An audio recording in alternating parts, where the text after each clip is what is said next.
বোঝো আমি কি বললাম, বার্কলে বলে যে জড়দ্রব্যের অস্তিত্ব নেই। তোমরা জড়দ্রব্য দেখতে পাচ্ছ? দেখতে পাচ্ছ? এসেইস্ট পারসিপি, অস্তিত্ব প্রত্যক্ষ নির্ভর, যার অস্তিত্ব আছে তাকে আমরা দেখতে পাই। এটা কি, এটার নাম কি? পেন। এর অস্তিত্ব দেখা যাচ্ছে।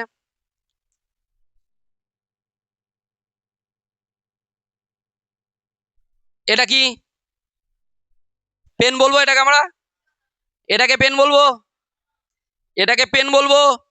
এটাকে পেন বলবো? তাহলে জড়দ্রব্যের অস্তিত্ব নেই। ভালো করে বোঝো, বলছে জড় দ্রব্যকে আমরা, ভালো করে বোঝো, এইগুলো প্রত্যেকটা কি? প্রত্যেকটা হচ্ছে গুণ। এগুলো প্রত্যেকটা কি? এক একটা গুণ। ঠিক আছে? যেটা আমরা দেখতে পাচ্ছি, এই গুণগুলো যখন এক কাছে হচ্ছে, গুণগুলোকে সব এক কাছে করছি, গুণগুলো এক কাছে হয়, তার ফলেই আমাদের কি নজরে আসে একটা দ্রব্য। তা দ্রব্যের উপরে আমরা যাই, যেগুলো আমরা দেখতে পাচ্ছি, অ্যাকচুয়ালি আমরা দ্রব্যকে দেখতে পাচ্ছি না। কাদেরকে দেখতে পাচ্ছি? দ্রব্যের গুণগুলোকে। দ্রব্যের কোনগুলোকে দেখতে পাচ্ছি? গুণগুলো। এই যে পড়াশোনা করছো না, ফেল করবে। দেখো ফেল করার কারণটা কি? পড়াশোনা করোনি। তা প্রত্যেকটা কার্যের পিছনে কি আছে? কারণ আছে। কিন্তু কার্য আর কারণের মধ্যে তাহলে তো একটা সম্পর্ক রয়েছে। ডেভিড হিউম বলছে কোনো সম্পর্ক নেই, দুটো দুটো পরপর ঘটে, সেই জন্য কার্য আর কারণের মধ্যে কোনো আবশ্যিক সম্পর্ক নেই, অনিবার্য সম্পর্ক নেই। কে বলেছে? ডেভিড হিউম বলে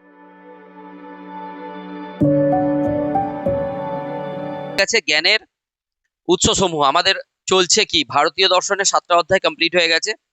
এবারে ইউনিট 2 তে আছে পাশ্চাত্য দর্শন। পাশ্চাত্য দর্শনের দুটো অধ্যায় আছে, দুটো অধ্যায় থেকে কত, 8 8 16 নম্বর আসবে। প্রথম অধ্যায় কি, পাশ্চাত্য দর্শনের স্বরূপ ও শাখা সমূহ আমরা কমপ্লিট করে ফেলেছি। আজকে কি আলোচনা হচ্ছে, আগের দিন দ্বিতীয় অধ্যায় প্রথমটা শুরু হয়েছে, প্রথম পার্ট, তাই তো, জানা ক্রিয়াপদ, জ্ঞানের উৎস সমূহ। এই অধ্যায়টার নাম কি? জ্ঞানের উৎস সমূহ। তো জ্ঞানের উৎস সমূহতে আমরা আগের দিন কি জেনেছি? জানা ক্রিয়াপদ, তাই না? জানা ক্রিয়াপদটাকে কটা অর্থে ব্যবহৃত হয়? 3টে অর্থে। কি কি? 1 পরিচিতি অর্থে, 2 কর্মকুশলতা অর্থে, আর 3 কি? বাচনিক অর্থে। তো মেন কোন অর্থে জানা? বাচনিক অর্থে। বাচনিক অর্থে জানার আবার 3টে শর্ত আছে। কি? বচনটি কি হতে হবে? সত্য হতে হবে। আর সেই সত্যের প্রতি কি থাকতে হবে? বিশ্বাস থাকতে হবে। আর সেই বিশ্বাসের সপক্ষে কি দিতে হবে? যুক্তি দিতে হবে। তবেই একটা বচন কি পুরোপুরি সত্য বলে প্রমাণিত হয়। বুঝতে পেরেছো কি বললাম? তাহলে এটা আগের দিন আমরা বুঝিয়ে দিয়েছি। এরপরে আজকে আমাদের আলোচনার বিষয় হচ্ছে জ্ঞানের উৎস সমূহ সম্পর্কে দুটো মতবাদী আছে, একটা বুদ্ধিবাদী আর একটা হচ্ছে অভিজ্ঞতাবাদী। এই দুজনার, বুদ্ধিবাদী কারা আগের দিন বলে দিয়েছি, বুদ্ধিবাদী কারা? ডেকার্ট, স্পিনোজা আর লাইবনিজ। আর অভিজ্ঞতাবাদী কারা? লক, বার্কলে আর হিউম। এদের বক্তব্য আমরা জানবো। বক্তব্যগুলো জানার আগে এই চ্যাপ্টারটা থেকে কোশ্চেন সবার ডাউট আছে, মানে কেউ পড়ে নিলেও প্রচুর ডাউট থাকে এই কারণেই, কারণ পাশ্চাত্য দর্শন বোঝাটা যেহেতু সব বিদেশি নাম, সেই জন্য তোমাদের মনে হয় যেন কঠিন, কিন্তু বুঝতে পারলে বক্তব্যগুলো পুরো ক্লিয়ার হবে। আজকে বোঝানোর আমি চেষ্টা করছি, তোমরা দেখো কতটা বুঝতে পারো। তাই সবাই মনোযোগ এইদিকে দে, কারণ এটা এটা নাহলে মুখস্থ হবে না সহজে। বুঝতে পেরেছো কি বললাম? একদম ভারতীয় দর্শনটা সহজ, কিন্তু পাশ্চাত্য দর্শনের কোশ্চেন কিন্তু না বুঝতে পারলে আনসার করা খুব মুশকিল। দেখো তাহলে আজকে কি আলোচনা হবে, পাশ্চাত্য দর্শনে জ্ঞানের উৎস সমূহ, জ্ঞান অর্জনের মূল উপায় কি। কোশ্চেন একটাই, জ্ঞান অর্জনের মূল উপায় কি? বুদ্ধিবাদীরা বলছে জ্ঞান অর্জন কিসের মাধ্যমে? বুদ্ধির দ্বারা। অভিজ্ঞতাবাদীরা কি বলছে? জ্ঞান অর্জন কিসের মাধ্যমে? অভিজ্ঞতার দ্বারা। ভালো করে বোঝো, বুদ্ধি আর অভিজ্ঞতা এই দুটোর মধ্যে পার্থক্য কি। বুদ্ধি দেখো আমাদের সহজাত, সহজাত মানে জন্ম থেকে আমাদের মধ্যে আছে বুদ্ধি। বুঝতে পেরেছো? তো বুদ্ধিবাদীরা বলছে জ্ঞান আমরা কিসের মাধ্যমে পাই? বুদ্ধির মাধ্যমে। আর অভিজ্ঞতা দেখো জন্ম থেকে নেই, কিন্তু অভিজ্ঞতা আমরা জন্মের সময়, জনলক কি বলেছে? জনলক বলেছে যে তাবুলা রাসা, তাবুলা রাসা মানে অভিজ্ঞতা, বলছে অলিখিত সাদা কাগজ। অলিখিত, এটা লাতিন শব্দ। অলিখিত সাদা, জন্মের সময় শিশুর মন কিরকম থাকে? অলিখিত সাদা কাগজের মতো। তারপরে আস্তে আস্তে যত সে এই প্রকৃতিকে দেখে, দেখতে দেখতে দেখতে দেখতে অভিজ্ঞতা হয়। আর অভিজ্ঞতার মাধ্যমে আমাদের কি হয়? জ্ঞান হয়। বুঝতে পেরেছো কি বললাম? তাহলে এরা, এটা কারা বলছে অভিজ্ঞতার মাধ্যমে জ্ঞান হয়? অভিজ্ঞতাবাদীরা। আর বুদ্ধিবাদীরা কি বলেছে? বুদ্ধির মাধ্যমে জ্ঞান হয়। বোঝাতে পারছি? এটা নিয়ে এবার তর্ক, এটা নিয়েই সব লজিক দেবে। তো দেখা যাক, তো জ্ঞান অর্জনের মূল উপায় কি আমরা আজকে দেখবো, বুদ্ধি না অভিজ্ঞতা? ঠিক আছে? তো পাশ্চাত্য দর্শনের দুটো প্রধান স্তম্ভ, বুদ্ধিবাদ আর অভিজ্ঞতাবাদ। ঠিক আছে, এইবারে দেখা যাক প্রধান দুটি দার্শনিক মতবাদ, বুদ্ধিবাদ, অভিজ্ঞতাবাদ। বুদ্ধিবাদী প্রধান প্রবক্তাকে? ডেকার্ত, এই ডেকার্ত নামটার সাথে যাও না। ডেকার্ত তয় রেপ হতে পারে, দয়কার হতে পারে, ডয়কার হতে পারে। ডেকার্ত, রেনে ডেকার্ত আধুনিক পাশ্চাত্য দর্শনের জনক, ঠিক আছে। রেনে ডেকার্ত, বারুক স্পিনোজা আর গটফ্রিড উইলহেলেম লাইবনিজ। তাহলে কিভাবে মনে রাখবে শর্টকাটে? শর্টকাটে দেখো, দেসপি লাই, দেসপি লাই, ডেকার্ত, স্পিনোজা, লাইবনিজ। দেসপি লাই বলে এই বুদ্ধিবাদী। আর প্রধান প্রবক্তা কারা অভিজ্ঞতাবাদের? John Locke, George Berkeley, David Hume. এবার এদেরকে লক, বার্ক, হিউম, ঠিক আছে। অসুবিধা আছে? এইভাবে মনে রাখবে। তাহলে আবার বলো, বুদ্ধিবাদী দার্শনিক কাদের আলোচনা করবো? তিনজন দার্শনিক, ডেকার্ত, স্পিনোজা, লাইবনিজ। আর অভিজ্ঞতাবাদী লক, বার্কলে, হিউম। মনে থাকবে, একদম মনের মধ্যে গেঁথে নাও। এই ছজনেরই বক্তব্য আলাদা আলাদা ভাবে জানতে হবে, ঠিক আছে। আর এইগুলো ভালো করে শুনলে বুঝতে পেরে যাবে। ক্লিয়ার? এইবারে এসো বুদ্ধিবাদ। প্রথমে আমরা কি জানবো? বুদ্ধিবাদী। বুদ্ধিবাদী কে কে আছে? Descartes, Spinoza, Leibniz. এখানেই মুখস্থ করবে, কিন্তু না হলে গিয়ে বাড়ি গিয়ে আর হবে না। বাড়ি গিয়ে তোমাদের কারোর টাইম নেই, টাইমের অনেক। এবার টিচার্স ডে সেলিব্রেট করতে হবে, তো অনেক খাটাখানির ব্যাপার আছে, অনেক কটা ব্যাচ আছে। তো তোমাদের বাড়িতে গিয়ে টাইম নেই যখন, এখানে মুখস্থ করার চেষ্টা করো, প্রত্যেককে বলছি কিন্তু। তো মূল কথা, বুদ্ধিবাদের মূল কথা কি? জ্ঞানের প্রধান ও নির্ভরযোগ্য উৎস হলো বুদ্ধি বা রিজন। এইবার ইন্দ্রিয়ের ভূমিকা কি? ইন্দ্রিয়ের মাধ্যমে আমরা কিছু জ্ঞান লাভ করলেও নিশ্চিত ও সার্বজনীন জ্ঞান লাভের ক্ষেত্রে বুদ্ধির ভূমিকা থাকে। ইন্দ্রিয় আমাকে দেখতে সাহায্য করছে, ইন্দ্রিয় আমাকে কি করে? দেখতে সাহায্য করে। কিন্তু বুদ্ধি আমাকে কি করে? সেই যেটা আমরা দেখলাম সেটাকে বিস্তারিতভাবে মানে বিশ্লেষণ করতে সহায়তা করে। বুঝতে পেরেছো? তার ফলেই আমাদের জ্ঞান লাভ হয়। ক্লিয়ার হচ্ছে? ইন্দ্রিয়ের দ্বারা আমরা কি করি? দেখি, কিন্তু দেখার পরে ইন্দ্রিয়ের মাধ্যমে অভিজ্ঞতা এলো, কিন্তু বুদ্ধি আছে, মানে জ্ঞান হয়নি। প্রপার জ্ঞান হতে গেলে আমাকে কি করতে হবে? সেটা নিয়ে কি করতে হবে? বিশ্লেষণ করতে হবে। যেমন তোমরা এখন বোর্ডের দিকে তাকিয়ে আছো, বোর্ডের দিকে তাকিয়ে আছো, লেখা আছে, এগুলো সব দেখতে পাচ্ছ, কিন্তু কিন্তু তোমাদের এটাকে বিশ্লেষণ করার ক্ষমতা নেই।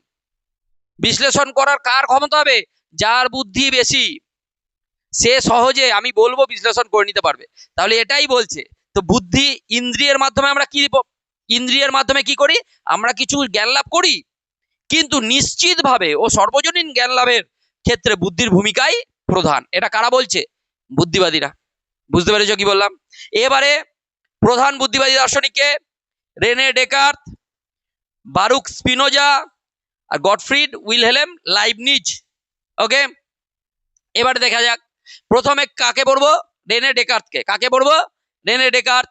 তো রেনে ডেকার্তকে পড়তে গেলে প্রথম পদ্ধতি কি? ডেকার্তের ফেমাস উক্তি। ডেকার্ত কি বলেছে? দর্শন কিসের মাধ্যমে? দর্শন কিসের? সংশয়। সংশয়ের মাধ্যমে আমরা দর্শনকে জানি, তাই না? প্রথম মানুষের মধ্যে কি এসেছিল? ডাউট। ডেকার্ত বলেছিল, আগেই পড়েছিলাম যে ডেকার্ত কি বলেছে? দর্শন কি? সংশয়ের দ্বারা সৃষ্টি হয়েছে, তাই না? আমাদের মধ্যে প্রথম ডাউট এসেছিল বলেই তো আমরা এত জ্ঞান সংগ্রহ করেছি। তো সংশয় হচ্ছে দর্শনের উৎপত্তি। তাহলে পদ্ধতিগত সংশয়, মেথডিক ডাউট, জ্ঞান অর্জনের শুরুতে অনিশ্চিত বিষয়গুলিকে সন্দেহ করতে হবে। যেগুলো অনিশ্চিত সেগুলোকে কি করতে হবে? সন্দেহ করতে হবে। এটাই হচ্ছে প্রধান। ইন্দ্রিয় নির্ভরযোগ্য নয়, ইন্দ্রিয় নির্ভরযোগ্য নয়। আমরা ওই তো আমার সেই একই বক্তব্য। গরমকালে এনএইচে রোডে যদি দূরে তাকাই, রোদের মধ্যে আমরা কি দেখতে পাই? রোদের মধ্যে আমরা কি দেখতে পাবো? যে ওখানে জল পড়ে রয়েছে। তো খালি চোখে কি দেখতে পাচ্ছি আমরা?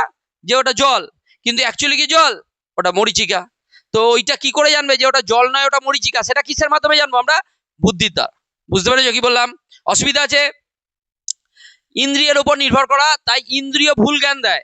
তাই শুধুমাত্র ইন্দ্রিয়ের উপর নির্ভর করা যায় না। শুধুমাত্র আমরা ইন্দ্রিয়ের উপর নির্ভর করতে পারবো না। যেমন কোন ঘটনা সিরিয়ালে দেখায় না, ঠিক যেই টাইমে ঢুকলে সেই টাইমে দেখা গেলো একটা চর মারলো বা হয়ে গেলো, ওইটুকু দেখেই মানে বিশাল বড় ব্যাপার আর কি, এরকম একটা কাহিনী দেখায়, যেটা তুমি সরাসরি দেখলে যে তোমার চোখে দেখলে একদম ধোকা। তোমরা তো ধোকা তো দেখতেই পাও।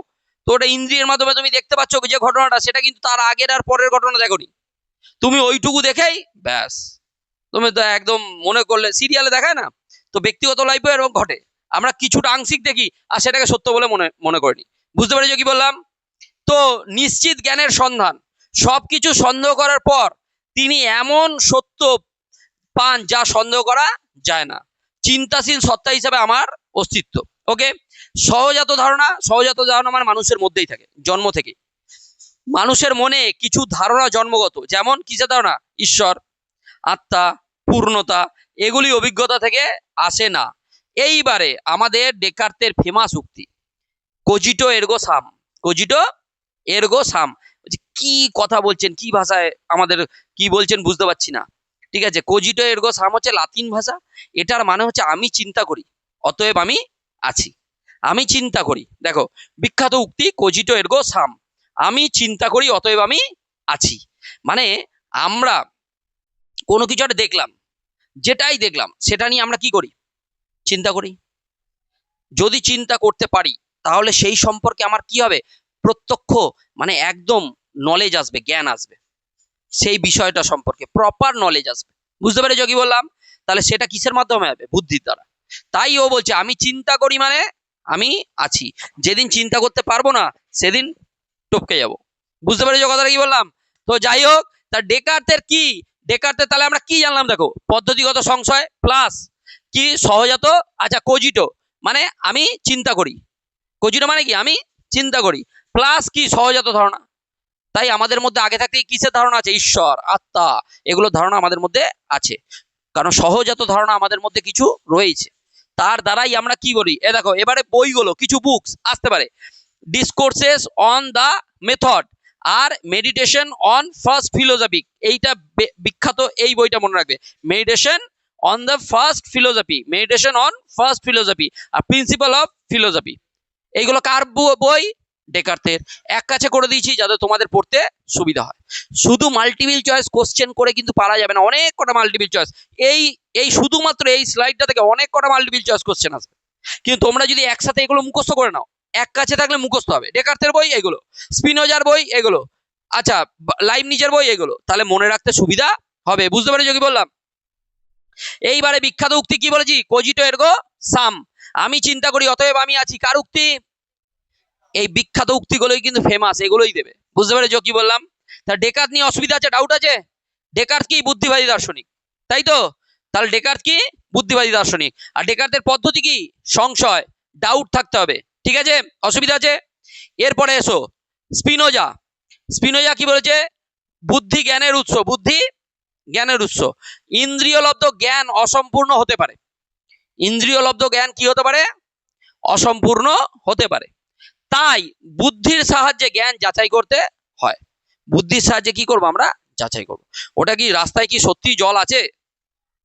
তাহলে আমরা যাব ফিরে বাড়ি চলে যাবো না, না ওইদিকে জল বাড়ি চলে যায়, এরকম না। তো আমরা কি করব? সেটা বুদ্ধির সাহায্যে যাচাই করব। ওকে, আচ্ছা এইবারে ইনটিউটিভ নলেজ। ইনটিউটিভ নলেজ মানে কি? স্বজ্ঞাত জ্ঞান, যেটা আমাদের মধ্যে অটোমেটিক থাকে, আমাদের কাছে একদম সহজ, আমরা জানি যে জ্ঞানটা, ঠিক আছে, যেটা রয়েছে সর্বোচ্চ স্তর। কিন্তু প্রথম স্তর কি? প্রথম স্তর ইমাজিনেশন বা ওপিনিয়ন, কল্পনা বা সাধারণ মত, সর্বনিম্ন। প্রথম আমরা কি করি? কোনো কিছু যখন দেখি তখন সাধারণভাবে সেটাকে শুধুমাত্র দেখি। বুঝতে পেরেছো কি বললাম? তাহলে এটা প্রাথমিক স্তর জ্ঞানের। জ্ঞানের প্রাথমিক স্তর কি বলেছে? ইমাজিনেশন বা কল্পনা বা একটা সাধারণ মত, এটাই সর্বনিম্ন। ঈশ্বর ও প্রকৃতি, স্পিনোজার দর্শনে এদের ঘনিষ্ঠ সম্পর্ক রয়েছে। আচ্ছা, সর্বনিম্ন স্তর। তারপরে যে স্তরটা কি হয়? রিজন। এরপরে আমরা কারণ দিই, বিভিন্ন ধরনের কি দিই? রিজন দিই। প্রথমে প্রাথমিক জ্ঞান এলো, তারপরে আমরা রিজন দিই যুক্তি বা বুদ্ধির সাহায্যে। কিসের সাহায্যে? বুদ্ধির সাহায্যে।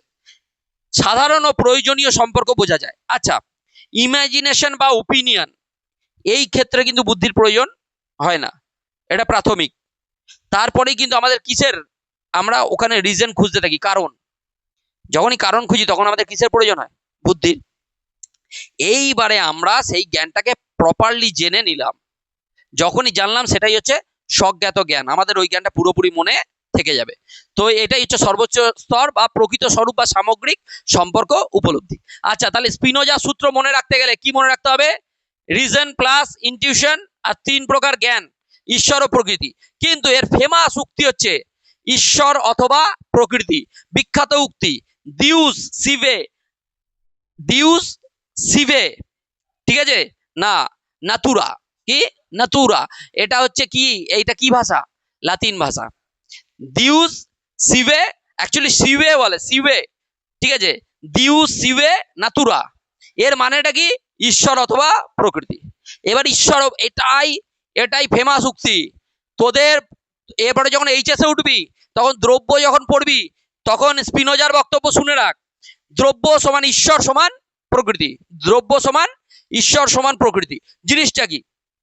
এটা একটা দ্রব্য, বলছে দ্রব্য, দ্রব্য জড়দ্রব্য, জড়দ্রব্য, এই যে দ্রব্য সমান ঈশ্বর সমান কি বলেছে? প্রকৃতি। ও বলেছে যা কিছু, এই যে পৃথিবী, যত, এই যে পৃথিবী সৃষ্টি করেছে কে? ঈশ্বর। বলছে পৃথিবী সৃষ্টি করেছে ঈশ্বর, তো ঈশ্বর সবকিছুর মধ্যেই আছে। ঈশ্বর ও একটাই দ্রব্যকে স্বীকার করেছে, সেটা কে? ঈশ্বর। আর সেই জন্য স্পিনোজাকে কি বলা হয়? অদ্বৈতবাদী। কি বলা হয়? ডেকার্ত দুটো দ্রব্যে স্বীকার করেছে, একটা সাপেক্ষ আর একটা নিরপেক্ষ, তাই ডেকার্তকে বলা হয় দ্বৈতবাদী। ডেকার্তকে কি বলা হয়? দ্বৈতবাদী। কিন্তু স্পিনোজা হচ্ছে অদ্বৈতবাদী। স্পিনোজা একটাই দ্রব্যকে স্বীকার করেছে, সেটা কি দ্রব্য? সেটাই হচ্ছে ঈশ্বর। বুঝতে পেরেছো? তাই স্পিনোজাকে কি বলা হয়? সর্বেশ্বরবাদী। কি বলা হয়? মনে থাকবে, স্পিনোজাকে কি বলা হয়? সর্বেশ্বরবাদী। এবারে ও এক্সাম্পল কি দিয়েছে দেখো ভালো করে। একটা সমুদ্র যদি তুমি ভাবো, সমুদ্র, সমুদ্র যদি ঈশ্বর হয়, ঢেউগুলো হচ্ছে আমরা। সমুদ্রে ছোট ছোট অনেক ঢেউ আছে, তো ঢেউগুলো সবকটা আলাদা আলাদা। একটা বড় ঢেউ, একটা মাঝারি ঢেউ, একটা ছোট ঢেউ। আর আমরা বড় ঢেউ দেখার জন্য বসে থাকি, ওইটার হাইট দেখ এতটা। ঠিক আছে? তার মানে কি দেখা যাচ্ছে? দেখো, ঈশ্বর হচ্ছে সমুদ্র, আর ঢেউগুলো এই যা কিছু প্রকৃতিতে আছে সব। তাহলে কি এগুলো আলাদা? ঈশ্বর থেকে কি আলাদা? আচ্ছা, ঢেউগুলো কি সমুদ্র থেকে আলাদা? ঢেউটাও তো একটা জল, সমুদ্রও তো জল। তার মানে সবকিছুই কি? ঈশ্বর। বুঝতে পেরেছো কথাটা কি বললাম? তাহলে এটা কার বক্তব্য? স্পিনোজার। তাই স্পিনোজাকে কি বলা হয়? সর্বেশ্বরবাদী। স্পিনোজার মধ্যে দ্রব্য কটি? একটি, সেটা কে? ঈশ্বর। তাই স্পিনোজার এই বক্তব্য, ঈশ্বর অথবা প্রকৃতি, ঈশ্বর অথবা প্রকৃতি, ওই ঈশ্বরই হলো প্রকৃতি। বুঝতে পেরেছো? আর এই উক্তিটা তোমাদের দিতে পারে, দ্রব্য সমান ঈশ্বর সমান প্রকৃতি। এটা কার বক্তব্য? স্পিনোজা। তাহলে এবার বলো, আমরা ডেকার্তকে জানলাম। ডেকার্তকে জেনেছি। ডেকার্তের ফেমাস উক্তি কি? আমি চিন্তা করি অতএব আমি আছি। আর তোমাদের এটাও দিতে পারে, কোজিটো এরগো সাম। আর এটা কি? দিউ সিভে নাটুরা। তাহলে এটার বক্তব্য কি? ঈশ্বর অথবা প্রকৃতি, বা এরম দেবে দ্রব্য সমান ঈশ্বর সমান প্রকৃতি। কার বক্তব্য? পারা যাবে? অসুবিধা আছে? স্পিনোজার লেখা মেন গ্রন্থ হচ্ছে কি? এথিক্স। মেন গ্রন্থ কি? এথিক্স। আর ট্র্যাক্টাটাস থিওলজিকো পলিটিকাস, আর হচ্ছে treaties on the improvement of the understanding. দেখো, এই দুটো বই খুব একটা ইম্পর্টেন্ট নয়, এথিক্সটা আসতে পারে। বুঝতে পেরেছো কি বললাম? আমি তোমাদের ডিটেলসে নোটস তৈরি করে দিয়েছি, তারপরে তোমরা মনে রাখবে। এইবারে এসো গটফ্রিড উইলহেলম লাইবনিজ। লাইবনিজের বক্তব্য হচ্ছে, দেখো, লাইবনিজের বক্তব্য হচ্ছে মনাড। লাইবনিজের যে বইটা মনাডোলজি, কি বইটা নাম? মনাডোলজি। মনাড মানে কি জানো? বলছে মনাডকে চিৎ পরমাণু বলা হয়। মনাডকে কি বলা হয়? চিৎ পরমাণু। জিনিসটা বুঝে নাও, তাহলে ক্লিয়ার হয়ে যাবে। চিৎ পরমাণু বলছে পদার্থ মানে দ্রব্য, একদম দ্রব্যের যে ক্ষুদ্রতম কণা। এই পেনটাকে যদি ভাঙতেই থাকো, ভাঙতেই থাকো, ভাঙতে থাকো, এমন একটা কণা আসবে যাকে আর ভাঙা যাবে না। বুঝতে পেরেছ? যাকে আর ভাঙা যাবে না। সেটা কিরকম জানো? সেটা হচ্ছে নিডেড। সেটা হচ্ছে যাকে আর ভাঙা যাবে না। সেইটা একটা, ধরো তোমাদের একটা এক্সাম্পল দিচ্ছি, একটা লোহার বল। লোহার বলে কোনো ছিদ্র আছে? লোহার যেগুলো আমরা কি করি, ওই লোহার বল নিয়ে কি বলে, ওটা পুষ্পাস না শর্টপাট, তাই তো? ওই ওই ওইটাই। ওই এবারে ওই লোহার বলটাকে নিয়ে তুমি ছিদ্র করতে পারবে? ওটা একদম নিরেট, কোনো জানলা নেই, কোনো দরজা নেই, কোনো ফাঁক ফোকর নেই। তার মানে ওই যে পদার্থের যে ক্ষুদ্রতম কণা, এই যে চিৎ পরমাণু, একেই বলা হয় কি? মনাড। এরই অস্তিত্ব আছে। বুঝতে পেরেছো? আর মনাড হচ্ছে বহু, মনাড হচ্ছে কি? অসংখ্য। তাই লাইবনিজকে কি বলা হয়? বহুত্ববাদী। লাইবনিজকে কি বলা হয়? বহুত্ববাদী। বুঝতে পারছি? তাহলে মনাড জিনিসটা কি? বুঝতে পেরেছো? ওই ছিদ্র নেই, নিশ্ছিদ্র। কি বলা হয়? নিশ্ছিদ্র। তাই একে বলা হয়, একটা কথা আছে গবাক্ষহীন। কি কথা আছে? গবাক্ষহীন মানে কি? নিশ্ছিদ্র, তার মধ্যে কোনো রকম ছিদ্র নেই। গবাক্ষহীন আসলেই কার কথা বলবো আমরা? লাইবনিজ। কার কথা বলবো? লাইবনিজ। মনাড বললেই কার কথা বলবো? লাইবনিজ। মনে থাকবে। চিৎ পরমাণু বললে কার কথা বলবো? চিদনু বললে কার কথা বলবো? লাইবনিজ। মনে থাকবে। মনাড, বুঝতে পেরেছো মনাড কি? তা মনাড হচ্ছে কি, মনাডকে কোনো রকম বিনষ্ট করা যাবে না। আর মনাড কি? অসংখ্য। মনাড হচ্ছে অসংখ্য। এইবারে দেখো, এইবারে বলছে এইখানে ধারণা দেখি, সহজাত ধারণা। সহজাত ধারণা কি? সহজাত ধারণা মানে বলছে জ্ঞানের কিছু উপাদান বা প্রবণতা মানে সহজাতভাবে উপস্থিত থাকে, আমাদের মধ্যেই থাকে। এইবারে মন সক্রিয়। মন শুধু বাইরে থেকে অভিজ্ঞতা গ্রহণ করে না, মন নিজে চিন্তা, বিচার বা বিশ্লেষণ করে। বুঝতে পেরেছো? শুধু বাইরে আমরা দেখলাম সেটা না, সেটা নিয়ে চিন্তা করতে থাকি। আচ্ছা, এখনই যদি আমরা দেখি অন্ধকারে একটা ছেলে আর একটা মেয়ে গল্প করছে, আমরা দেখলাম, যদি দেখতে পাই, তাহলে তোমরা কি শুধুই দেখবে? দিয়েই তো মাথায় ভাজা শুরু হয়ে যাবে, কি করছে এখানে, অন্ধকারে কেন দাঁড়িয়ে আছে? তার মানে বুঝতে পারছো কথাটা কি বললাম? মন শুধু, শুধু যে আমরা দেখবো, এই যে মন সক্রিয়, মন শুধু বাইরে থেকে অভিজ্ঞতা গ্রহণ করে না, ঠিক আছে? মন কি করে? নিজে চিন্তা করে, বিচার ও বিশ্লেষণ করে। তারপরে নেসেসারি ট্রুথ, নেসেসারি ট্রুথ যেটা আবশ্যিক সত্য, সেটা কি? যুক্তি ও বুদ্ধির মাধ্যমে জানা কিছু সত্য অভিজ্ঞতার উপর নির্ভরশীল নয়, ঠিক আছে? যেটা আবশ্যিক সত্য সেটা যুক্তি ও বুদ্ধির মাধ্যমে জানা কিছু সত্য বা অভিজ্ঞতার উপর নির্ভরশীল নয়। আর একটা কি বলছে? প্রিন্সিপাল অফ সাফিসিয়েন্ট রিজন, মানে কোনো কিছু ঘটলে তার যথেষ্ট কারণ থাকে, যাই ঘটবে তার কি থাকবে? যথেষ্ট কারণ থাকবে। তাহলে এবারে বিখ্যাত মনে রাখা সূত্র কি? লাইবনিজ, সহজাত ধারণা, রিজন, নেসেসারি ট্রুথ আর সাফিসিয়েন্ট রিজন। এইবার বিখ্যাত গ্রন্থ কি? Monadology, new essays on human understanding আর ডিসকোর্সেস অন মেটাফিজিক্স। এই গ্রন্থগুলো কার? এই গ্রন্থগুলো হচ্ছে লাইবনিজের। মনে থাকবে। এবার লাইবনিজের বিখ্যাত উক্তি, লাইবনিজেরও উক্তি আছে, আর সেটা কি ভাষায় আছে? Nothing is the intellect that was not first in the senses except the intellect itself, except the intellect is itself. intellect মানে কি? বুদ্ধি। বলছে বুদ্ধিতে এমন কিছু নেই যা ইন্দ্রিয়ের মাধ্যমে জানা যায় না। সেটা কিসের বুদ্ধি? শুধুমাত্র বুদ্ধি ছাড়া। বুদ্ধিতে এমন কিছু নেই যা প্রথমে ইন্দ্রিয়ের মধ্যে ছিল না, ইন্দ্রিয়ের মধ্যে ছিল না, শুধুমাত্র কিসের দ্বারা? শুধুমাত্র বুদ্ধি ছাড়া। বুদ্ধিতে এমন কিছু নেই যা ইন্দ্রিয় গ্রাহ্য নয় আর কি, ইন্দ্রিয়ের মাধ্যমে আমরা জানতে পারি না, এরকম কিছু বুদ্ধিতে নেই, শুধুমাত্র কি ছাড়া? বুদ্ধি ছাড়া। এই যে এইটা ফেমাস উক্তি, এটা কার উক্তি? লাইবনিজের। এটা কার উক্তি? লাইবনিজের। বুঝতে পেরেছো? তাহলে মনে রাখবে তিনজনের উক্তি দেখো। ডেকার্তের উক্তি কি? ডেকার্তের উক্তি কি? আমি চিন্তা করি অতএব আমি আছি, ঠিক আছে? তারপরে এই এটা ইংলিশেও আসতে পারে, কি আসবে? ইংলিশ মানে লাতিন, কোজিটো এরগো সাম। আচ্ছা, তারপরে ডেকার্তের পরে কি? স্পিনোজা। স্পিনোজাকে কি বলা হয়? সর্বেশ্বরবাদী, তাই তো? একটাই দ্রব্য, অদ্বৈতবাদীও বলা হয়, ঠিক আছে? তো স্পিনোজার ফেমাস উক্তি কি? ঈশ্বর ও প্রকৃতি, তাই তো? ঈশ্বর অথবা প্রকৃতি, বা দ্রব্য সমান ঈশ্বর সমান প্রকৃতি। আর ইংলিশটা কি হবে? দিউস কি আছে? সিভে, দিউস সিভে নাতুরা, তাই তো? ঠিক আছে। কোজিটো এরগো সামটা বেশি আছে। আর এটা বুদ্ধিতে এমন কিছু নাই যা প্রথমে ইন্দ্রিয়ের মাধ্যমে ছিল না, ইন্দ্রিয়ের মধ্যে ছিল না, শুধু বুদ্ধি ছাড়া। কি ছাড়া? শুধু বুদ্ধি ছাড়া। এই শুধু বুদ্ধি ছাড়া, এটা মনে রাখবে, কারণ এইরকম দুটো বক্তব্য আছে, ঠিক আছে? তো এই শুধু বুদ্ধি ছাড়া কার? এটা হচ্ছে লাইবনিজের। মনে রাখবে কি বললাম? এবার লাইবনিজ আমাদের হলো। লাইবনিজের কথা বলতে গেলে বইটার নাম কি? মেন মনাডোলজি। মনাডের কথা বলবে। এইবারে চলে আসে অভিজ্ঞতাবাদ। এতক্ষণ আমরা কি বললাম? বুদ্ধিবাদ। এরা কাদেরকে সাপোর্ট করেছে? শুধু বুদ্ধির দ্বারা জ্ঞান হয়। কিসের মাধ্যমে? বুদ্ধির দ্বারা। এবার এরা কি বলবে? এরা বলছে না, শুধু বুদ্ধির দ্বারা তো জ্ঞান হয় না, বুদ্ধি তো আমাদের সহজাত থাকেই, কিন্তু অভিজ্ঞতা ছাড়া আমরা জ্ঞান লাভ করতে পারি না। সে কার কার বক্তব্য আমরা পড়বো? জন লক, জর্জ বার্কলে আর ডেভিড হিউম।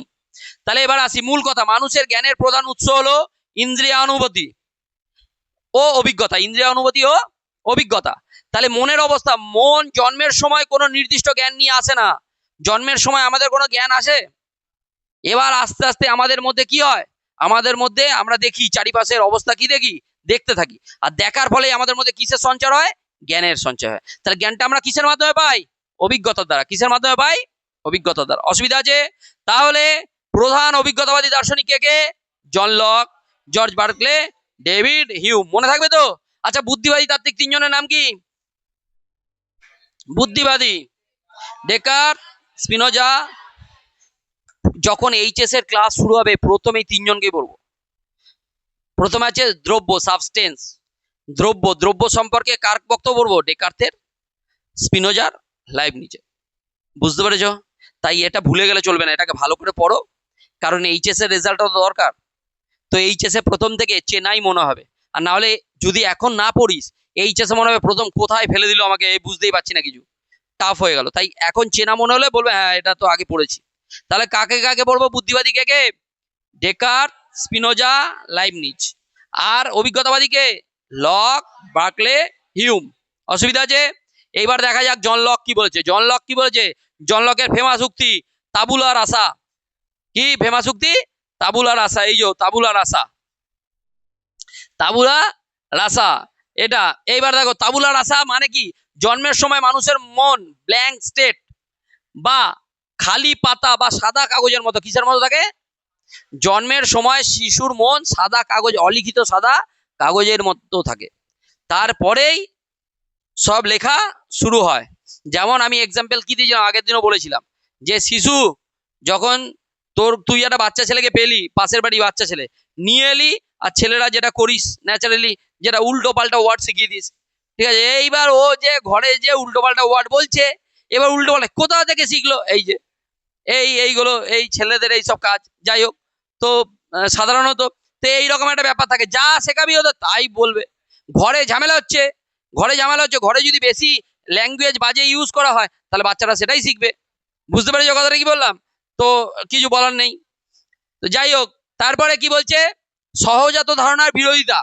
সহজাত ধারণার বিরোধিতা মানে ইনেট আইডিয়াস বা জন্মগত ধারণাকে সম্পূর্ণ অস্বীকার করেন। জন্মগত ধারণাকে কি করে? সম্পূর্ণ অস্বীকার করে। জ্ঞানের উৎস, আমাদের জ্ঞান মূলত অভিজ্ঞতা থেকে আসে। কি থেকে আসে? অভিজ্ঞতা থেকে। অভিজ্ঞতার দুটি উৎস, একটা কি ইন্দ্রিয়ানুভূতি, সেন্সেশন, আর একটা হচ্ছে রিফ্লেকশন, আত্মানুভূতি বা অন্তর্দর্শন। একটা বাইরের জগতের বস্তু থেকে আসে, যেমন রং, শব্দ, গন্ধ, এগুলো এগুলো কোথা থেকে আসে? বাইরে থেকে আসে। আর রিফ্লেকশন আমাদের মধ্যে, আত্মানুভূতি বা অন্তর্দর্শন নিজের মনের কার্যকলাপ থেকে, যেমন চিন্তা করা, ইচ্ছা করা, এগুলো ইচ্ছা হয় আমাদের। মাঝে মধ্যে বিরিয়ানি খেতে ইচ্ছা হয় তো, ঠিক আছে, নিজেকে আটকে রাখা যায় না, পয়সা পেলেই চল। ঠিক আছে, আর টিচার্স ডে তো তোরা কি খাবি?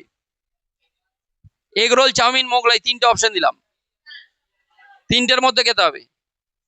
আর ছেলেদের জন্য বিরিয়ানি। এরকম করলে হবে না, তোরাও বিরিয়ানি পছন্দ করিস। যাই হোক, তাহলে সবার জন্য বিরিয়ানি।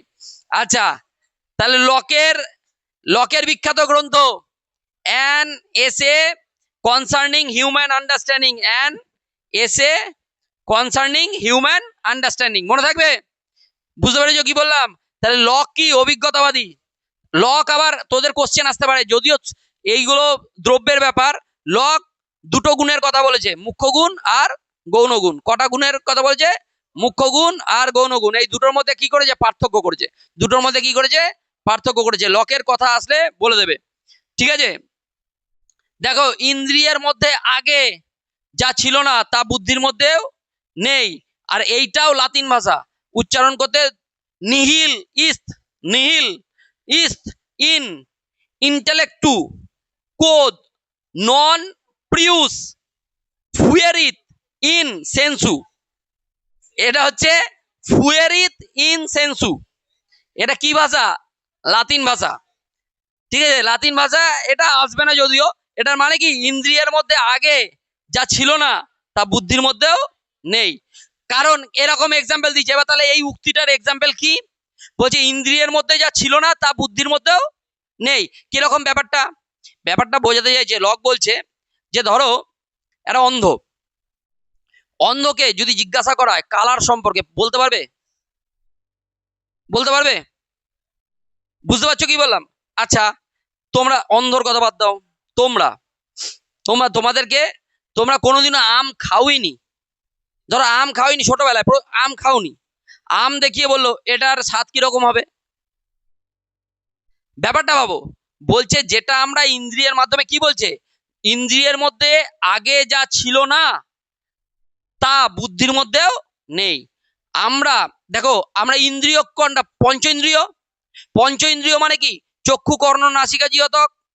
এবারে জীবের সাহায্যে তো আমরা বুঝতে পারবো আমের স্বাদ কিরকম, দেখে তো বুঝতে পারবো না, কিন্তু দেখার পরে যখন আমি স্বাদ গ্রহণ করবো, এটাও তো আমাদের ইন্দ্রিয়, অভিজ্ঞতাই হচ্ছে। তাহলে অভিজ্ঞতাটা যতক্ষণ না আমরা করবো ততক্ষণ আমরা বুদ্ধি আসবে না।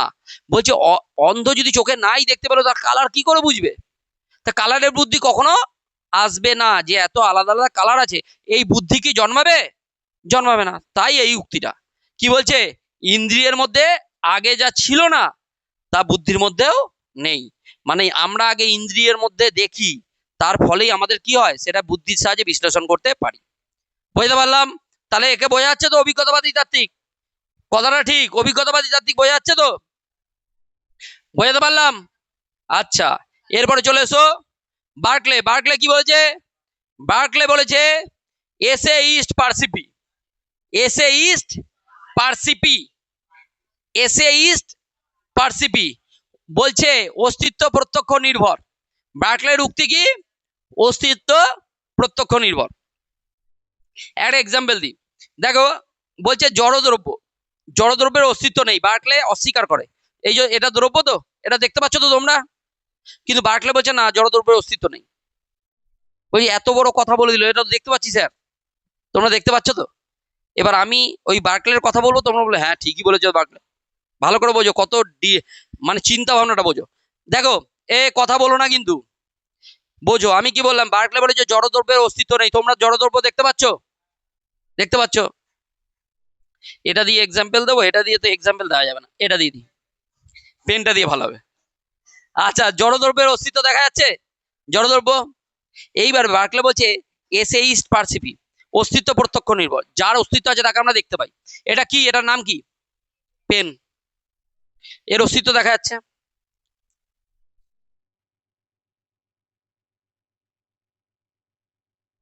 এটা কি পেন বলবো এটাকে আমরা, এটাকে পেন বলবো, এটাকে পেন বলবো, এটাকে পেন বলবো, তাহলে জড়দ্রব্যের অস্তিত্ব নেই। ভালো করে বোঝো, বলছে জড় দ্রব্যকে আমরা, ভালো করে বোঝো, এইগুলো প্রত্যেকটা কি, প্রত্যেকটা হচ্ছে গুণ, এগুলো প্রত্যেকটা কি, এক একটা গুণ, ঠিক আছে, যেটা আমরা দেখতে পাচ্ছি। এই গুণগুলো যখন এক কাছে হচ্ছে, গুণগুলোকে সব এক কাছে করছি, গুণগুলো এক কাছে হয়, তার ফলেই আমাদের কি নজরে আসে একটা দ্রব্য। তা দ্রব্যের উপরে আমরা যাই, যেগুলো আমরা দেখতে পাচ্ছি, অ্যাকচুয়ালি আমরা দ্রব্যকে দেখতে পাচ্ছি না, কাদেরকে দেখতে পাচ্ছি, দ্রব্যের গুণগুলোকে, দ্রব্যের কোনগুলোকে দেখতে পাচ্ছি, গুণগুলোকে। তাহলে আমরা কাকে প্রত্যক্ষ করছি, কাকে, গুণগুলোকে। তাহলে মেন দ্রব্যকে আমরা দেখতে পাচ্ছি না, তাই বলেছে অস্তিত্ব প্রত্যক্ষ নির্ভর, এসে ইস্ট পার্সিপি। কি বলেছে, এসে ইস্ট পার্সিপি, অস্তিত্ব প্রত্যক্ষ নির্ভর। বলছে যার অস্তিত্ব আছে তাকে আমরা দেখতে পাবো, তাই এটা বলছে। এইবারে বার্কলের মতবাদকে একটু সমালোচনাও করা হয়, কিন্তু বার্কলে কাকে স্বীকার করেছে, বলছে ঈশ্বর। বলছে কি করে স্বীকার করে, জড়দ্রব্যকে স্বীকার করে না। জড়দ্রব্যের, বার্কলের মতে কি নেই, জড়দ্রব্যের অস্তিত্ব নেই। কিন্তু এইবার সবাই সমালোচনা করছে, তাহলে ঈশ্বরকে তো আমরা দেখতে পাই না, তাহলে ঈশ্বরকে কি করে আমরা স্বীকার করব, তাই তো কোশ্চেন তো এটাই, ঈশ্বরকে আমরা কিভাবে স্বীকার করব। বলছে ঈশ্বরকে কিভাবে স্বীকার, বলছে এই যে বিশ্ব ব্রহ্মাণ্ড, এর সৃষ্টিকর্তা কে, এই কোশ্চেনের মাধ্যমে বলছে ঈশ্বরকে বিশ্বাস করা যায়। বলছে এটা আবার কিরকম হলো স্যার, উত্তরটাও ঠিক হলো না। আচ্ছা তাহলে আমি বলি কারেন্ট, মোবাইলের নেটওয়ার্ক দেখা যায়, তাহলে কথা বলছি কিসের মাধ্যমে, এই দেশ থেকে ওই দেশে কিসের মাধ্যমে কথা বলছি, নেটওয়ার্কের মাধ্যমে। নেটওয়ার্ক দেখা যায়, কারেন্ট দেখা যায়, লাইটটা জ্বলছে কিসের মাধ্যমে, কারেন্টের সাহায্যে, আমরা দেখতে পাচ্ছি কারেন্টকে, কিন্তু আছে তো, বুঝতে পেরেছো। তেমনি বার্কলে বলছে ঈশ্বর, ঈশ্বরকে, ঈশ্বর কি, ঈশ্বর এই জগৎ তাহলে সৃষ্টি করলো কে, ঈশ্বর। তাই ঈশ্বর কি অস্তিত্ব আছে, কিন্তু জড়দ্রব্যের কোনো অস্তিত্ব নেই। কে অস্বীকার করেছে, বার্কলে। তাই ফেমাস উক্তি কি, এসে ইস্ট পার্সিপি। কি ফেমাস উক্তি? অস্তিত্ব প্রত্যক্ষ নির্ভর। কি? অস্তিত্ব প্রত্যক্ষ নির্ভর। বুঝতে পেরেছো? তাহলে বার্কলের এখানে আসি, বস্তু সম্পর্কে জ্ঞান। কোন বস্তুকে তার বিভিন্ন গুণ ও বৈশিষ্ট্য উপলব্ধি করার মাধ্যমে আমরা জানতে পারি। উপলব্ধি করার মাধ্যমে আমরা কি করতে পারি? জানতে পারি। বস্তুবাদ, মেটেরিয়াল সাবস্টেন্স এর বিরোধিতা। আমাদের উপলব্ধি থেকে স্বাধীন কোন জড়বস্তুর অস্তিত্ব সম্পর্কে নিশ্চিত বলা। আমি কি বলেছি? জড়বস্তুর অস্তিত্বকে কে অস্বীকার করে? বার্কলে। জড়বস্তুকে অস্বীকার করে তো, দেখালাম তো। এইবারে চলে এসো এসেইস্ট পারসিপি। তার দর্শনের মূল ভিত্তি কি? ঈশ্বরের ভূমিকা। আমরা কোনো বস্তু উপলব্ধি না করলেও ঈশ্বরকে মেনেছে। ঈশ্বর সবকিছু উপলব্ধি করেন, তাই জগতের অস্তিত্ব ধারাবাহিকতা বজায় থাকে। বুঝতে পেরেছো কি বললাম? এইবারে তার বিখ্যাত উক্তি কি? এসেইস্ট পারসিপি। অস্তিত্বশীল হওয়া মানে উপলব্ধ হওয়া, বা এরকম আসবে অস্তিত্ব প্রত্যক্ষ নির্ভর। কি লেখা আসবে? অস্তিত্ব প্রত্যক্ষ নির্ভর। মনে থাকবে, এসেইস্ট পারসিপির বাংলা অর্থ কি? অস্তিত্ব প্রত্যক্ষ নির্ভর। এবারে আসো বার্কলে পারসেপশন, তারপরে কি? মেটেরিয়াল সাবস্টেন্সের বিরোধিতা, আর এসেইস্ট পারসিপি যুক্ত ঈশ্বর। বিখ্যাত গ্রন্থ কি? A treatise concerning the principle of human knowledge, আর 3 dialogues between Hylas and Philonous. দেখো, এই বইগুলো বিখ্যাত, বিশাল কিছু নয়, তবুও বুক দিয়ে দেওয়া হয়েছে, তোমাদের যে কোনো কোশ্চেনে দিয়ে দিতে পারে। খুব বেশি ইম্পর্টেন্ট এর বই নয়, মনে থাকবে। জর্জ বার্কলে, কিন্তু জর্জ বার্কলের কথা কি? এসেইস্ট পারসিপি। ফেমাস উক্তি কি? অস্তিত্ব প্রত্যক্ষ নির্ভর। কার উক্তি? বার্কলে, মনে থাকবে। এবারে চলে এসো ডেভিড হিউম। এ সব কিছুকে অস্বীকার করে। ডেভিড হিউম, কোশ্চেন মার্ক, সব এতে কোশ্চেন মার্ক। ডেভিড হিউম বলছে, দেখো, মানসিক বিষয়বস্তুর দুটো ভাগ। একটা হচ্ছে ইমপ্রেশন, প্রত্যক্ষ অনুভূতি। একটা কি? প্রত্যক্ষ অনুভূতি, সরাসরি অনুভব, বেশি অনুভূতি। সরাসরি অনুভব বেশি জীবন্ত, শক্তিশালী, যেমন ব্যথা, আনন্দ, এগুলো। আর আইডিয়া, ধারণা, পূর্ববর্তী ইমপ্রেশন। আমরা ধারণা করতে পাই, আমরা আগে যেটা দেখি আমাদের মধ্যে থাকে, তারপরেই আমরা আইডিয়া করতে পারি। ঠিক আছে? কপি প্রিন্সিপাল, আমাদের সিম্পল আইডিয়াস মূলত পরবর্তী ইমপ্রেশনের অনুলিপি বা কপি। ভালো করে দেখো, আমরা এখন যা জানি সেটা কখনো না কখনো দেখেছি। বুঝতে পেরেছো কথাটা কি বললাম?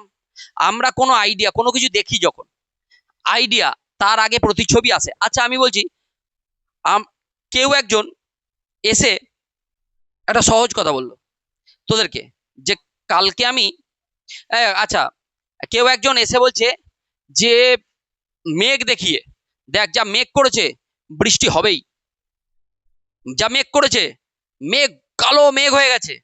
তখন এক্স্যাক্টলি তোকে একজন বলছে, দেখ মেঘ করেছে, এখন বেরোস না, বৃষ্টি হবে। আচ্ছা, তুই তার কথাটা বিশ্বাস করবি কি করবি না? বিশ্বাস করবি, হ্যাঁ মেঘ করেছে, বৃষ্টি তো হতেই পারে, বিশ্বাস হয়ে যাবে। আচ্ছা, এইবার কেউ একজন তোদের বন্ধু এসে বলো, কাল রাতে আমার বাড়িতে পক্ষীরাজ ঘোড়া এসেছিল। কাল রাতে আমার বাড়িতে, এইবার বল, এইবার এইবার বল তোরা, কাল রাতে আমার বাড়িতে পক্ষীরাজ ঘোড়া এসেছিল, এটা বিশ্বাস করবি? এটা তো বিশ্বাসযোগ্য নয়। কিন্তু এইবার ভাব, যে পক্ষীরাজ ঘোড়ার কথা বলবে, পক্ষীরাজ ঘোড়ার কথাটা আসলো কোত্থেকে? আমার কোশ্চেন এখানে, পক্ষীরাজ ঘোড়া, এটাও তো বলতে হবে যে উড়ন্ত ঘোড়া। এবার ভালো করে বোঝ, পক্ষীরাজ ঘোড়াটা আসলো কোত্থেকে? তার মনের মধ্যে এই কথাটা এসছে কোত্থেকে? কারণ মনের মধ্যে এসছে এই কারণেই, পাখি দেখেছে। না, বোঝ, পাখি সম্পর্কে আইডিয়া আছে আগে। দেখ ভালো করে বোঝ, পাখি সম্পর্কে আইডিয়া আছে যে পাখি ওড়ে। ঘোড়া সম্পর্কেও আইডিয়া আছে, ঘোড়া বলে একটা জীব প্রাণী আছে। দিয়ে দুটোকে মিলিয়ে দিয়ে পক্ষীরাজ ঘোড়া করে দিচ্ছে, ঘোড়া উড়ছে। এই যে কল্পনাটা করলো, এইটাই বলতে চাইছে এখানে, ভালো করে বোঝো। বলছে কপি প্রিন্সিপাল। বলছে কি? আমাদের সিম্পল আইডিয়াস মূলত পূর্ববর্তী ইমপ্রেশনের অনুলিপি বা কপি। আমরা কপি কখন করতে পারি? যখন আমরা আগে দেখে থাকবো, দেখে ওগুলোকে জুড়ে দিলাম। না এলে তো পক্ষীরাজ ঘোড়ার আইডিয়া আসবে না, মৎস্যকন্যা আইডিয়া করতে আসবে। আমরা মাছকেও দেখেছি আর মেয়েকেও দেখছি, তাহলে মেয়েদেরকে মাছের সাথে জুড়ে দিলাম, হাফ হাফ করে দিলাম, দিয়ে জলে চড়িয়ে দিলাম, মৎস্যকন্যা জল থেকে উঠলো। বুঝতে পেরেছি কি বললাম? তাহলে এই কপি, এইটাই বলছে কপি প্রিন্সিপাল। বুঝতে পেরেছো কি বললাম? যাই হোক, তো এইটা হচ্ছে কার? ডেভিড হিউমের বক্তব্য। কজ অ্যান্ড এফেক্ট বলছে কারণ ও কার্য। বলছে না, আমরা কি জানি প্রত্যেকটা কার্যের পিছনে একটা কারণ থাকে। তোমরা এই যে পড়াশোনা করছো না, ফেল করবে, দেখো ফেল করার কারণটা কি? পড়াশোনা করোনি। তা প্রত্যেকটা কার্যের পিছনে কি আছে? কারণ আছে। কিন্তু কার্য আর কারণের মধ্যে তাহলে তো একটা সম্পর্ক রয়েছে। ডেভিড হিউম বলছে কোনো সম্পর্ক নেই, দুটো পরপর ঘটে, সেই জন্য কার্য আর কারণের মধ্যে কোনো আবশ্যিক সম্পর্ক নেই, অনিবার্য সম্পর্ক নেই। কে বলেছে? ডেভিড হিউম বলেছে। বুঝতে পেরেছো কি বললাম? কথাটা কোশ্চেন আসলে পারা যাবে তো? কার্য কারণের মধ্যে কোনো আবশ্যিক সম্পর্ক নেই, কে বলেছে? David Hume. কারণও দেখিয়েছে, কারণ দেখিয়েছে। বলছে দেখো, বলছে ইন্দ্রিয়ের মাধ্যমে কোনো ঘটনার মধ্যে থাকা নেসেসারি কানেকশন, আবশ্যিক সম্পর্ক সরাসরি দেখা যায় না, সরাসরি দেখা যায় না। আমরা আবশ্যিক সম্পর্ক সরাসরি দেখতে পাই না। বুঝতে পেরেছো? এইবারে তারপরে আছে ইন্ডাকশনের সমস্যা। ইন্ডাকশন সমস্যা, অতীতের অভিজ্ঞতা থেকে ভবিষ্যতেও একই ঘটনা ঘটবে এটি নিশ্চিত প্রমাণ করা যায় না। আচ্ছা, আমরা প্রথম থেকেই দেখে আসছি কি সূর্য পূর্ব দিকে ওঠে, তাই তো? দেখে আসছি, সকালে উঠেই দেখেই আসছি। এবার আমি বলে দিলাম একদম পারফেক্ট যে প্রকৃতি এরকমই, সূর্য পূর্ব দিকেই উঠবে, কখনো না কখনো এটা চেঞ্জ হতেই পারে। এটা ডেভিড হিউমের কথা, যে প্রকৃতি যেটা ঘটাচ্ছে কখনো না কখনো চেঞ্জ হতেই পারে। আচ্ছা, এইবারে নরওয়ে তো সূর্য দেখতেই পায় না 6 মাস, তাহলে কোথায় ওখানে? এবার তুমি ঘুমিয়েছো, তোমাকে পুরো এরোপ্লেনে চাপিয়ে অজ্ঞান করে নিয়ে চলে গেল নরওয়েতে ফেলেছে, দিয়ে ঘুম থেকে উঠেছো, সূর্য আর উঠছে না, সূর্য উঠছে না, হলো তো ঘটনাটা হলো তো, তাহলে প্রকৃতি উল্টো পাল্টা বিহেভ করছে তো। তাই ডেভিড হিউম বলছে যে প্রকৃতি তো বিহেভ করতেই পারে, সেটা তো প্রকৃতির ব্যাপার, তুমি কেন ধরে নিচ্ছ যে ওটাই কারণ ওটাই কার্য? এটা ধরা যাবে না। বুঝতে পেরেছো কি বললাম? অসুবিধা আছে? মানে বুঝিয়েই ছাড়বো, বুঝতে পেরেছো তো? এরকম একটা ব্যাপার। তো বিখ্যাত বিখ্যাত উক্তি, a wise man proportions his belief to the evidence. একজন বিচক্ষণ ব্যক্তি প্রমাণের পরিমাণ অনুযায়ী তার বিশ্বাস স্থির করেন। একজন বিচক্ষণ ব্যক্তি কিসের ওপর? প্রমাণের পরিমাণ অনুযায়ী তার বিচক্ষণ স্থির করবে। বুঝতে পেরেছো? তাহলে তুমি কতটা ভালো প্রমাণ দিতে পারছো, তারপরেই আমি তোমাকে বিশ্বাস করব। কার উক্তি? David Hume. বুঝতে পেরেছো? অসুবিধা আছে? আর ডেভিড হিউম কোনো দ্রব্যকে স্বীকার করে না। ডেভিড হিউম কোনো দ্রব্যকে স্বীকার করে না। ডেভিড হিউম পেঁয়াজের এক্সাম্পল দিয়েছে। পেঁয়াজকে দ্রব্য মানে কি বলেছে? বলছে পেঁয়াজ, হ্যাঁ বলছে দ্রব্য বলে কিছুই নেই, দ্রব্য বলে কিছুই নেই। কিরম থাকে? বলছে গুণগুচ্ছই হলো দ্রব্য, গুণগুচ্ছই হলো দ্রব্য। পেঁয়াজ কিরকম? আমরা একটা পেঁয়াজ তোকে ছাড়িয়ে দেওয়া হলো, খেতে বসলি, পেঁয়াজের খোলা ছাড়াচ্ছিস, ছাড়ালি গুণ খোলাগুলোকে গুণ বলেছে, গুণ ছাড়াতে ছাড়াতে ছাড়াতে সবই তো খেয়ে নেবো, বাকি আর কি থাকবে? খোলাগুলোই তো খেতে খেতে খেতে খেতে কিছু পড়ে থাকবে, বেঁচে থাকবে পুরো পেঁয়াজটাই পেটে। তার মানে কি? ওগুলো গুণ। দ্রব্য মানে কি? গুণ। তাহলে দ্রব্যের কোনো অস্তিত্ব নেই। তাহলে এটা কে বলেছে? হিউম। মনে থাকবে, পেঁয়াজের এক্সাম্পল কে দিয়েছে? হিউম। এগুলো এইচএসে পড়াবো আবার। তাহলে এর ফেমাস উক্তি কি? একজন বিচক্ষণ ব্যক্তি প্রমাণের পরিমাণ অনুযায়ী তার বিশ্বাস স্থির করেন। তাহলে বিখ্যাত গ্রন্থ দেখে নি, মনে রাখা সূত্র, Hume impression plus idea plus copy principle, আর cause and effect plus induction এর সমস্যা। ঠিক আছে? এইবার বিখ্যাত গ্রন্থ কি? A treatise of human nature, a treatise of human nature, an inquiry concerning human understanding. এই কোশ্চেনটা এই বইটা আছে, an inquiry concerning human understanding. কার লেখা? David Hume. মনে থাকবে। আর an inquiry concerning the principles of morals মনে থাকবে। তাহলে গিয়ে ডেভিড হিউম আমাদের হয়ে গেল। তাহলে কজনকে বললাম আমরা? 6 জনকে। কে কে? প্রথমে বুদ্ধিবাদী, কে কে? শুনতে পেলাম না। প্রথমে কাকে বললাম বুদ্ধিবাদী? ডেকার্ট। 2 স্পিনোজা। 3 লাইবনিজ। তারপরে আমরা অভিজ্ঞতাবাদী কাকে বললাম? John Locke. তারপরে জর্জ বার্কলে। তারপরে ডেভিড হিউম। মনে থাকবে? অসুবিধা আছে? তাহলে এই পুরো ভিডিওটা দেখলে মুখস্থ হবে, এখান থেকে কিছু কোশ্চেন পারা যাবে, মনে থাকবে তো? একটু একটু বোঝানো গেল তো? যতটা আমার পক্ষে সম্ভব একটু একটু বোঝালাম। বেশি দিন ক্লাস করলে আরো বেশি বুঝতে পারবে। আরো হবে। তো বুদ্ধিবাদ ও অভিজ্ঞতাবাদের মূল পার্থক্য কি দেখা যাক। বলছে জ্ঞানের প্রধান উৎস কি? বুদ্ধি বা রিজন। কে জ্ঞানের প্রধান উৎস বলে মনে করে? এটা হচ্ছে বুদ্ধিবাদীরা। অভিজ্ঞতাবাদ জ্ঞানের প্রধান উৎস, অভিজ্ঞতা ও ইন্দ্রিয় অনুভূতিকে জ্ঞানের প্রধান উৎস বলে মনে করেন, একদম সিম্পল। তারপরে বলছে জন্মগত জ্ঞান, মনে করেন মানুষের মনে কিছু সহজাত ধারণা থাকে। মানুষের মনে কি থাকে? সহজাত ধারণা। আর সহজাত ধারণা অস্বীকার করেন কারা? অভিজ্ঞতাবাদীরা। মনে থাকবে, জন্মের সময় মন কিরম থাকে? তাবুলার আশা, অলিখিত সাদা কাগজ। অলিখিত সাদা কাগজ বলে বলে মুখস্থ হয়ে যাবে তোদের। পরীক্ষার সময় যখনই তাবুলার আশা দেখবি, হ্যাঁ জন লক, তাবুলার আশা দেখলেই জন লক, ঠিক আছে। আচ্ছা, তার প্রধান প্রবক্তা ডেকার্ট, স্পিনোজা, লাইবনিজ আর লক, বার্কলে, হিউম। মনে রাখা সূত্র, এটা পার্থক্য। যাই হোক, বুদ্ধিবাদী ডেকার্ট, কোজিটো প্লাস সহজাত ধারণা, Spinoza reason plus intuition plus ঈশ্বর প্রকৃতি, ঈশ্বর থাকলেই Spinoza, Leibniz innate ideas are হচ্ছে নেসেসারি ট্রুথ।